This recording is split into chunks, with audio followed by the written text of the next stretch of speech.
नमस्कार साथियों, मैं मनीष भारती संस्कृति पीसीएस प्लेटफॉर्म पर आप सभी का स्वागत करता हूं। साथियों, अभी हाल ही में एक खबर आया है और इस खबर ने निश्चित तौर पर कह सकते हैं कि राजनीतिक गलियारों में एक बहुत बड़ा मुद्दा छेड़ दिया है।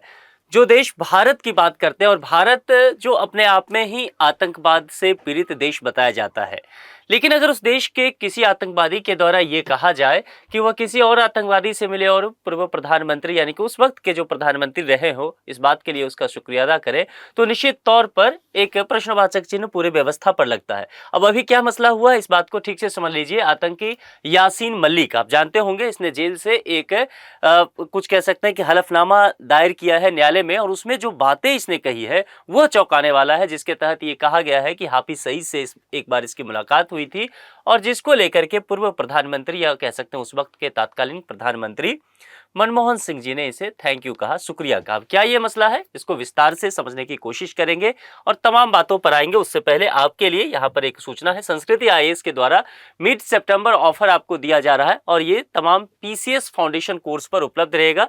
देखिए, इस ऑफर की जो वैलिडिटी है वो 18 से 22 सितंबर तक है, ठीक है। और इसमें देखेंगे तो प्रीलिम्स और मेंस दोनों ही सेगमेंट शामिल होंगे। लाइव और ऑनलाइन माध्यम से आप ये ले सकते हैं।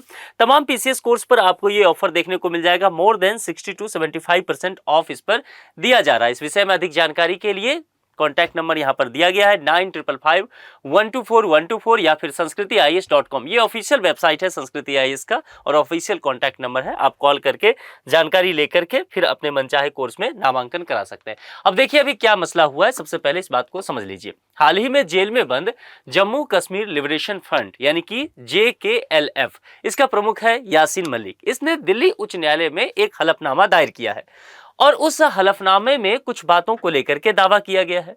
अब जो दावा किया गया है वो वर्ष 2006 की बात है और 2006 में कहा गया है कि वो पाकिस्तान यात्रा पर था, यानी कि पाकिस्तान गया था और उसने लश्कर तैयबा यानी कि LET प्रमुख कौन है, हाफिज सईद से इसकी मुलाकात होती है। और दिलचस्प बात यह कहा है इस हलफनामे में कि यह मुलाकात भारतीय खुफिया एजेंसी यानी कि IB के अनुरोध पर किया गया था। अब इसी बात ने कह सकते हैं कि अभी बहुत ज्यादा जो है तहलका मचा दिया है भारत में। इस मुलाकात के बाद इसने आगे कहा है कि तत्कालीन प्रधानमंत्री डॉक्टर मनमोहन सिंह ने उनके प्रयासों को लेकर के आभार व्यक्त किया, इसे थैंक यू कहा।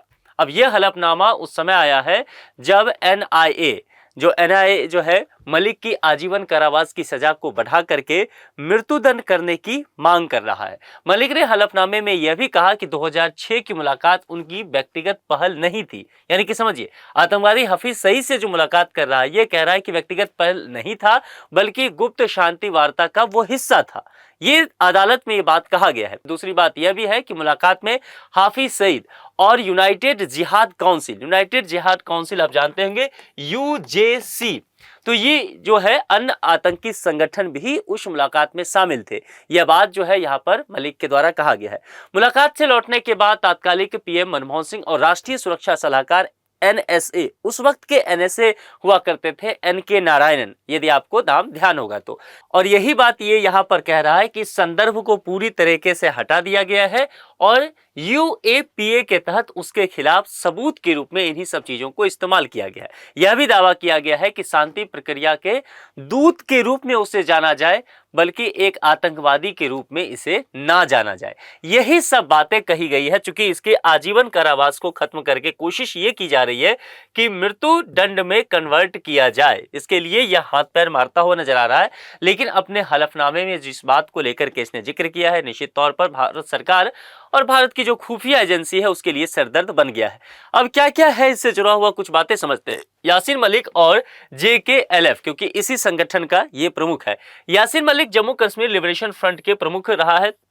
इसने जम्मू कश्मीर को भारत से अलग करने की वकालत की है। लंबे समय तक इस बात को लेकर के वकालत करता रहा कि कश्मीर को भारत से अलग होना है। 2019 में JKLF पर भारत सरकार ने प्रतिबंध लगाया। तो एक प्रश्न यह भी है कि JKLF पर इससे पहले प्रतिबंध क्यों नहीं लगाया गया, 2019 तक का इंतजार क्यों करना पड़ा, जबकि ये संगठन और यासीन मलिक लंबे समय से भारत को तोड़ने की साजिश करता रहा है।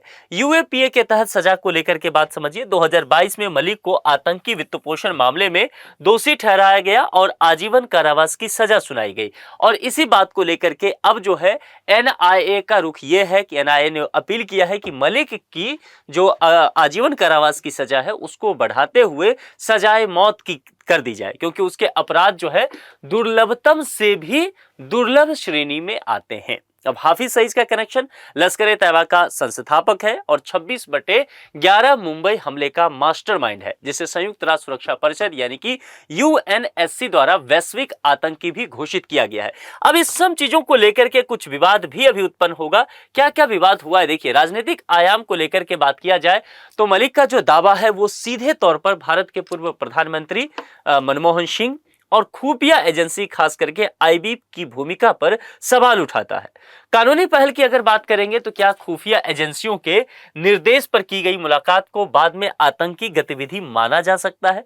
यह भी क्योंकि इसका दावा यही है कि मेरी यह व्यक्तिगत मुलाकात नहीं था, शांति दूत के रूप में मुझे जो है आईबी के द्वारा कहा गया था मुलाकात करने के लिए। तो यहां पर यह पहलू भी अब सामने आएगा। सुरक्षा बनाम और शांति प्रक्रिया भी कि कश्मीर में शांति वार्ता और आतंकवाद से निपटने की जो लंबे समय से हमारी रणनीति रही है उस पर भी एक प्रश्न उठा है। और वर्तमान परिप्रेक्ष्य में देखेंगे तो जिस तरह से 5 अगस्त 2019 को भारत के पार्लियामेंट ने अनुच्छेद 370 और अनुच्छेद 35A को खत्म किया और इसके बाद 2019 में ही JKLF पर प्रतिबंध भी लगा दिया। उसके बाद कश्मीर में आज की स्थिति में देखा जाए तो पूरी तरह से परिस्थितियां अलग हो चुकी है।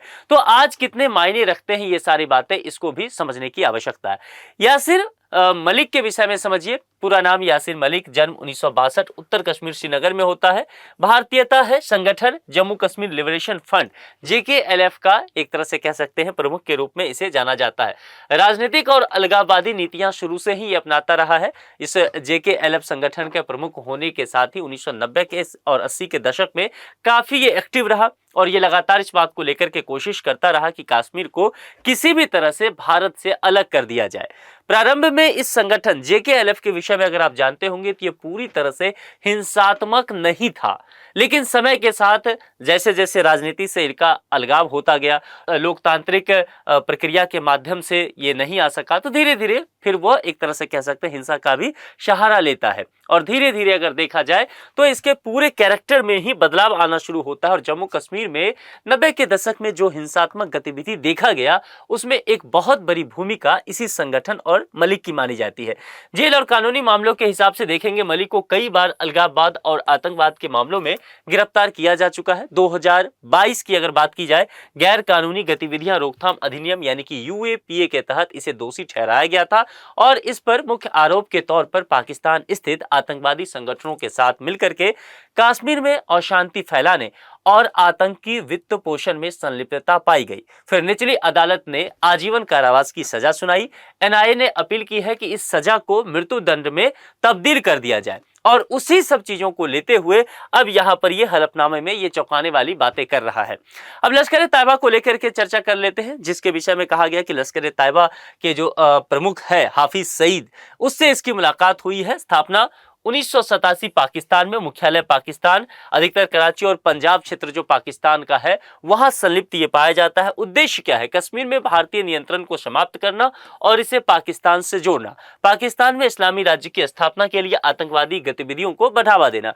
प्रमुख गतिविधियां देखेंगे जो मुख्य रूप से यह जो अभियुक्त भी है 26/11 मुंबई आतंकी हमला जो 2008 में हुआ था, आपको ध्यान होगा, ओबराय और ताज होटल पर। 2001 में भारत के संसद पर भी हमला हुआ था। इसके अलावा कई आतंकी हमले ये भारत और भारत के अलावा पाकिस्तान में भी करा चुका है। तो कुल मिलाकर के इसी व्यक्ति से यहां पर मिलने को लेकर के ये सारा जो है मसला फंसा हुआ है।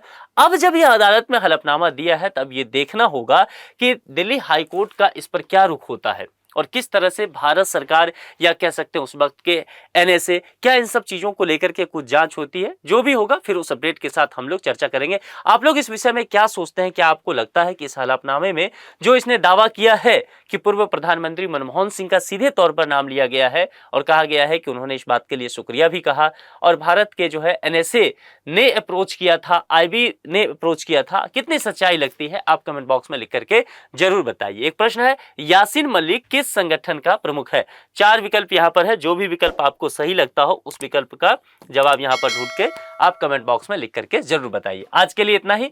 जुड़ने के लिए आप सभी का बहुत बहुत शुक्रिया। Thank you so much.